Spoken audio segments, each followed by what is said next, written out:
Good day, my dear brothers and sisters. Today is April 29, 2020, Wednesday of the third week of Easter, and our gospel for today is from the account of John chapter 6, verses 35 to 40. Our first reading for today speaks about the start of a severe persecution, experienced by the early Christian community. But what is more interesting in our readings is that the more they were persecuted, the more they increased in numbers.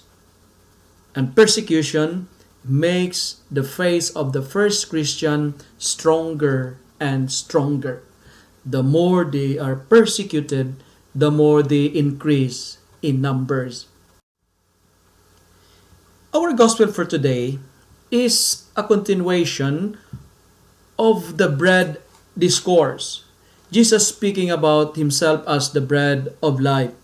And I quote in today's gospel, he said, "I am the bread of life. Whoever comes to me will never be hungry, and whoever believes in me will never be thirsty." Connecting our first reading to our gospel of today, friends, my dear brothers and sisters, in your life, when you experience persecution, the best thing to do is come to Jesus. When people criticize you, when people hate you, when people speak bad things about you, come to Jesus. Because if others exclude you, someone up there will welcome you. Why I'm saying this one? Because our gospel for today says, "I will not reject anyone who comes to me." Or in other way of saying it, whoever comes to me, I will never drive away. Personally, this is very inspiring words from Jesus. I found it very reassuring because whenever we come to Him, we will not be denied. We are not rejected by Him.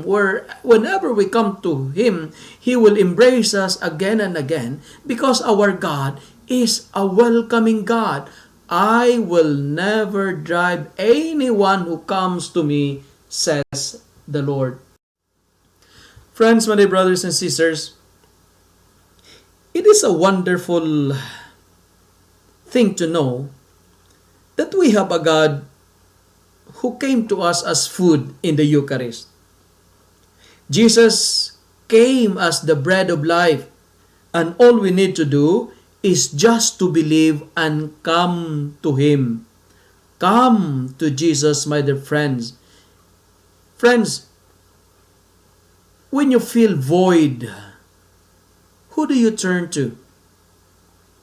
When you feel that your life is meaningless, empty, who do you turn to? What is it that you hunger and thirst for? What do you long for? Perhaps many of us, we long for the end of this pandemic, right? We hope for a better life. We have plenty of dreams, plenty of desires, and personal aspirations in life. But today we are reminded by our gospel, turn to the Lord, not to the world. Seek God. Come to Him, not to someone else. The challenge of today's gospel, and this is where I conclude my reflection of today, we are encouraged today to recognize that attachment to materialism creates false hunger. Jesus came so that we will not be hungry. Jesus came so that we will not be thirsty.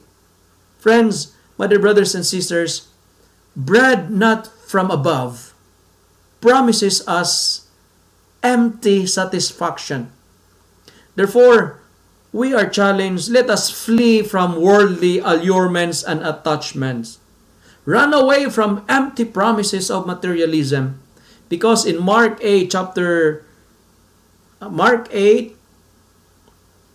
verses 36, it says, and I quote, For what it profit a man if he gains the whole world and loses his own soul? End of the quote. My dear friends, my dear brothers and sisters, materialistic minds blinded us about spiritual realities. We can have all the treasures of this world. We can have all the wealth of this world. But if Jesus is not part of our desire, if Jesus is not part of our life, nothing else will ever satisfy our longings. Friends, my dear brothers and sisters, dwelling more on materialistic concern cannot comprehend spiritual truth. I want you to remember this. The loss of our soul is permanent and cannot be repeated. Therefore, we are encouraged today, if we wanted to be fulfilled, if we wanted to be satisfied, if we're looking for meaning in life, the gospel is reminding us, come to Jesus.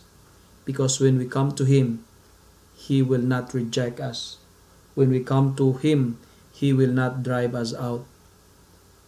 My dear brothers and sisters, as what I have told you, I think, last week, and this is where I'm going to end my reflection, let us remember that the most important things in life are not things.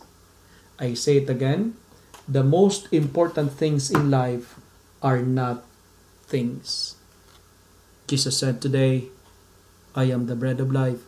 Whoever comes to me will never be hungry, and whoever believes in me will never be thirsty again. Amen.